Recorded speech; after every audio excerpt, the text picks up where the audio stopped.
And told him to get down on the ground. When he refused to do it, he shot him in the face. He had had a dream about robbing the bar and us going to Oregon. So I was like, yeah. Then Vanessa Crawley tells her story.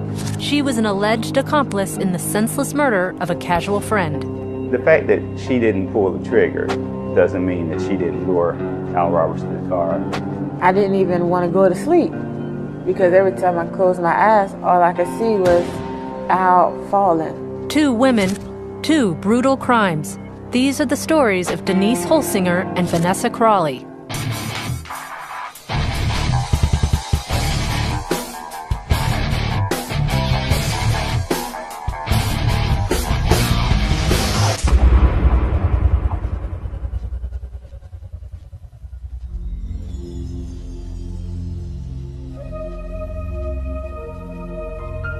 The seaside metropolis of Virginia Beach enjoys a thriving tourist industry and a low crime rate. But on June 30th, 1994, just days before the July 4th crowds were due, a grisly crime rocked the beach community. 4 people were found brutally slain inside a neighborhood tavern called the Witch Duck Inn. It was almost like a slaughterhouse in there, and that was our first quadruple homicide that we experienced in the city. Police arrived minutes after the massacre, but the killers were gone. We knew that we had 4 people dead. We didn't have any witnesses to speak of. This was a terribly violent dispatch of 4 lives. There was something personal in this killing. The investigation led to a 29-year-old woman named Denise Holsinger, a former bartender who had recently been fired from the Witch Duck Inn. I'm in shock. I didn't do anything. The case would hinge on detectives' abilities to get her to talk and reveal who was responsible for the killings. It was not my ideal to rob the bar. Without a doubt, Denise Holsinger was the Spider Woman behind it. In that interview room with Denise, there was a presence in there. There was almost a presence of evil. Did Denise Holsinger just play a small part in a robbery gone wrong? Or did she orchestrate a ruthless mass murder?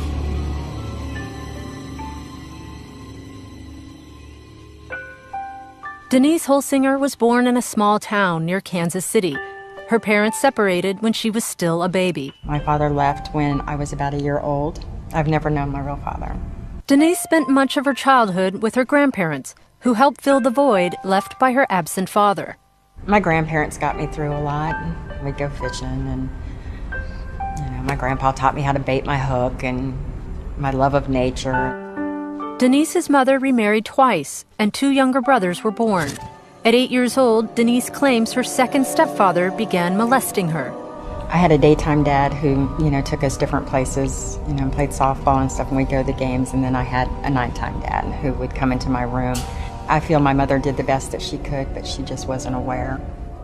When Denise was 11, the family moved to Phoenix, Arizona. At 13, she started running away from home.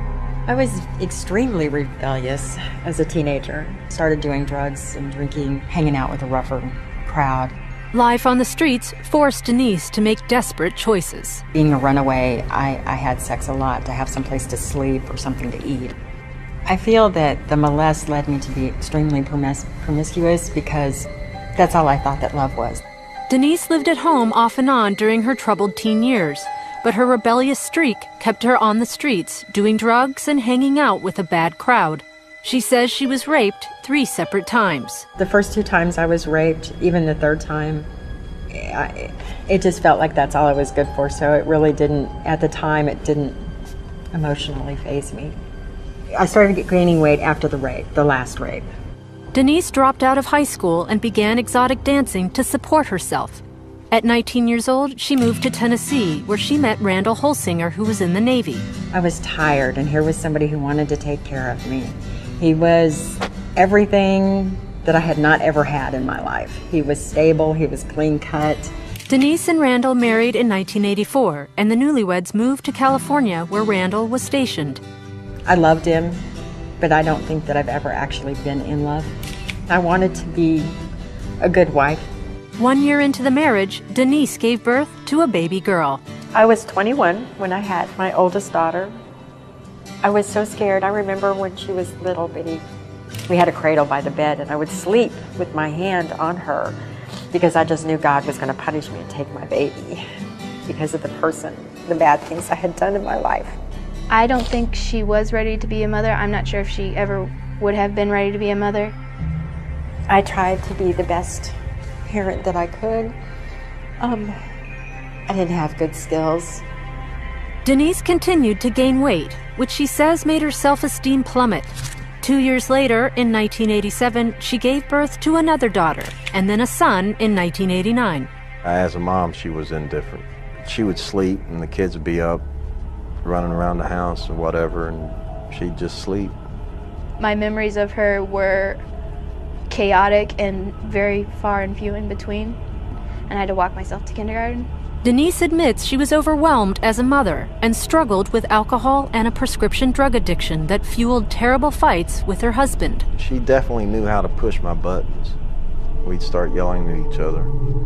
There was a couple times she'd hit me, and, so I'd just back off and say, okay, I gotta go. I was very, very self-destructive. We were separated many, many, many times.